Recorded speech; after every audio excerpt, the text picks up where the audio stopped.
Telangana BC విద్యార్థి సంఘం రాష్ట్ర అధ్యక్షులు. గత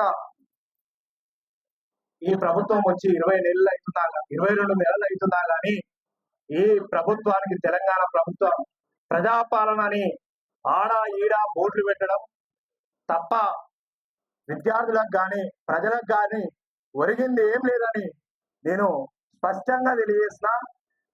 కృష్ణన్న గారు ఎన్నో ధర్నాలు, ర్యాలీలు, రాష్ట్ర రోకలు, తెలుగు సంక్షేమ భవనం ముట్టడీలు, అనేక ధర్నాలు చేసి పిల్లలకు ఫీజులు కావాలి, హాస్టళ్లు కావాలి, మెచ్చార్జీలు పెరగాలి అని కృష్ణన్న గారు ధర్నాలు చేస్తుంటే ఈ సిగ్గుమాల ప్రభుత్వానికి బర్రె మీద కూడా వాన కురిస్తే ఎట్లా దుడుకోవడం అవుతుందో ఈ రోజు ఈ తెలంగాణ ప్రభుత్వం కూడా అదే విధంగా ఉందని తెలియజేస్తున్నాం. గత 22 నెలల నుంచి అదే విధంగా పాత బకాయిలు మొత్తం 8,000 కోట్ల రూపాయలు ఈరోజు తెలంగాణ ప్రభుత్వం విడుదల చేయకుండా, ఫీజు రియంబర్స్మెంట్ విడుదల చేయకుండా 600 కోట్లేమో దసరాకి ఇస్తుందంట, అదే విధంగా కదిమ 600 కోట్లేమో దీపావళికి ఇస్తుందంట. ఇదెక్కడి న్యాయం, ఇదెక్కడి ధర్మం? ఏం తమాషాలు అనుకుంటారా మీరు? కృష్ణన్న గారు నిదానంగా వద్దు లీడర్ అని విద్యార్థి నాయకులందరినీ ఆపినందువలనే మేము ఈ సెక్రటరియట్లు, ఈ అసెంబ్లీలు ముట్టడి చేయలేకపోతాం. కానీ కృష్ణన్న గారు కనీసంగా చేస్తే ఆ రోజు 1978 కృష్ణన్న గారు ఏ విధంగా అసెంబ్లీ ముట్టడి చేసిరు, రాళ్లతోటి 2,000 మందిని తీసుకుపోయి వాళ్ళ కొట్టిరు. ఈ రోజు కృష్ణన్న గారి శిష్యులే ఊరు 20,000 మంది విద్యార్థి నాయకులే, వాళ్ళందరూ పోయి తుక్కు అని పలగొట్టడానికి కూడా సిద్ధంగా ఊరని తెలియజేస్తున్నాం. మీరు టోటల్ ఫీజు రియంబర్స్మెంట్ ఇవ్వకుంటే బిడ్డ మీ పడతామని తెలియజేస్తున్నాం. కృష్ణన్న గారు 1980వ సంవత్సరం అయితేంది, 81, 82, 83 గురుకుల పాఠశాలల కోసానికి అయితేంది, అదే విధంగా ఫీజుల కోసానికి, హాస్టళ్ల కోసానికి ఆ రోజు డైరెక్టరేట్ ముట్టడి చేయడం జరిగింది. ఆ రోజు డైరెక్టరేట్ తాళా వేసి వాటిని పలగొడితే ఆ రోజు ఫ్రంట్ పేపర్లు వచ్చి ఆ రోజు గురుకుల పాఠశాలలు 46 గురుకుల పాఠశాలలు జరగడం జరిగింది. ఆ తర్వాతకి ఎన్టీ రామారావు ముఖ్యమంత్రి అయినాక మళ్ళా 46 గురుకుల పాఠశాలలు వచ్చినాయి. ఆ తర్వాతకి కృష్ణన్న గారు ఆమరణ నిరాహార దీక్ష చేసి 2008వ సంవత్సరంలో సెప్టెంబర్ నెలల ఈ రోజు 20 లక్షల మంది విద్యార్థులు PG, degree, BTech, MBA, pharmacy విదేశాలలో పోయి 20 లక్షల రూపాయలు వస్తే కూడా చదువుకుంటుంటే ఈ ప్రభుత్వాలు ఓర్చలేవు. బీసీలు, ఎస్సీలు, ఎస్టీలు చదువుకుంటుండే. అందుకనే మేము ఒకటే చెప్తున్నాం, కృష్ణన్న గారు పెట్టించిన ఈ ఫీజు రియంబర్స్మెంట్ విడుదల చేయకుంటే ముఖ్యమంత్రి మీ ఎమ్మెల్యేలను కానీ, మీ మంత్రులను కానీ, మీరు కానీ బయటికి వెళ్ళకుండా రోడ్ల మీద ఎక్కడికక్కడ మా విద్యార్థులు మిమ్మల్ని గెలావు చేస్తారని ఈ సందర్భంగా గుర్తు చేస్తున్నాం.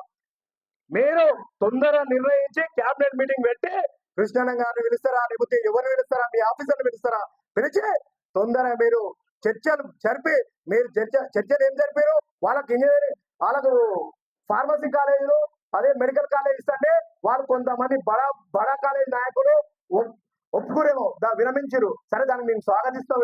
కాలేజ్ చదువులలో మా విద్యార్థులు నష్టపోతారు కాబట్టి మళ్ళీ రీఓపెన్ చేసారు, దానికి ఒప్పుకుంటాం.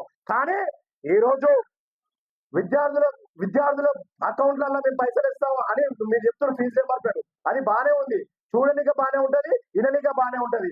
కానీ రేపు కాలేజీలో చేయడానిక తల్లిదండ్రులు అకౌంట్లో పడితే అంటే వాళ్ళు ముందే పైసలు పే చేయాలి. ఏడికెళ్ళి చేస్తారు. ఈ రోజు రిక్షా కార్మికుడు కొడుకైతేమి, ఈ రోజు ఒక కూలినా చేసుకునే పత్తి కూలీలో పోతురు, ఊళ్ళ రైతుల కొడుకులు కూలీ పని చేసుకునేడు, మేస్త్రి పని చేసుకునే, అదే విధంగా రిక్షా కార్మికులు, ఆటో కార్మికులు, చిన్న చిన్న కోళ్ళు, అపార్ట్మెంట్లలో వాచ్మెన్లు ఉండే పిల్లలు ఈ రోజు బీటెక్, ఎంబీఏ, ఎంసీఏ, ఫార్మసీ చదువుతురు. వాళ్ళ చదువులు ఆపేయడం కోసానికే నువ్వు ఈ విధంగా ప్రవర్తిస్తావు. అందుకనే తెలంగాణ ముఖ్యమంత్రి రేవంత్ రెడ్డి గారికి ఒకటే గుర్తు చేస్తాం, మీరు పాత విధానం ఏ విధంగా అయితే ఉందో, పాత విధానం ఎంటీఎఫ్, ఆర్టీఎఫ్ ఏ విధంగా ఉందో వాటిని తొందరగా రిలీజ్ చేసి పాత విధానం ప్రకారమే స్కాలర్షిప్లు ఇవ్వాలి, పాత విధానం ప్రకారమే మెచ్చార్జీలు ఇవ్వాలి. ఈ హాస్టల్లో ఇంకొక పాయింట్ ఏంటంటే, హాస్టల్లో చదువుకునే విద్యార్థులకు ఆన్లైన్ అని సిజిసి పెట్టిరు. దాని వల్ల ఈ రోజు కాలేజీలో అడ్మిషన్ వచ్చినా కానీ పిల్లవాడు ఈ రోజు హైదరాబాద్కి వచ్చి ఇంకా హాస్టల్లో ఉండలేడంటే కారణం మీ వల్లనే ఈ రోజు ఉండలేరని తెలియజేస్తున్నాం. ఈ సిజిసి ఎత్తేసి పాత విధానం హాస్టల్ అడ్మిషన్ ఇవ్వాలి.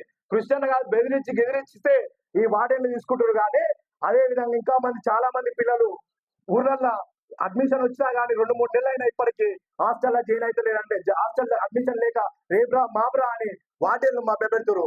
కానీ ఈ రోజు బీసీ విద్యార్థులు అయితే, ఎస్సీలు అయితే, ఎస్టీలు అయితే, మైనార్టీలు అయితే చదువుకోవద్దని పెద్ద కుట్రతోటి వీళ్ళ మీద పన్నాగం పట్టిరని నేను తెలియజేస్తున్నాం. 8,000 కోట్లు కనుక ఇవ్వకపోతే బిడ్డ నీకు ఈ దసరా సెలవుల తర్వాతకే నీకు కౌంటం స్టార్ట్ అవుతుందని నేను తెలియజేస్తున్నాం. కృష్ణన్న గారి ఆధ్వర్యంలో మిమ్మల్ని పొట్టు కొట్టే రోజులు దగ్గరకు వస్తాయి.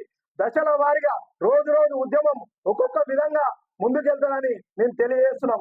పాత ప్రభుత్వం బకాయిలు అదే విధంగా మీరు వచ్చి 22 నెలలైనా ఈ బకాయిలు మొత్తం 8,000 కోట్లు ఒకటేసారి రిలీజ్ చేయాలి. ఇంజనీరింగ్ కాలేజీలకు ఒకటే కాదు, డిగ్రీ పీజీ ఇంటర్మీడియట్ చదువుకునే విద్యార్థులకు అంతా కలిసి 8,000 కోట్లు మెచ్చార్జీలు అయితే ఇవన్నీ రిలీజ్ చేయాలని డిమాండ్ చేస్తున్నాం.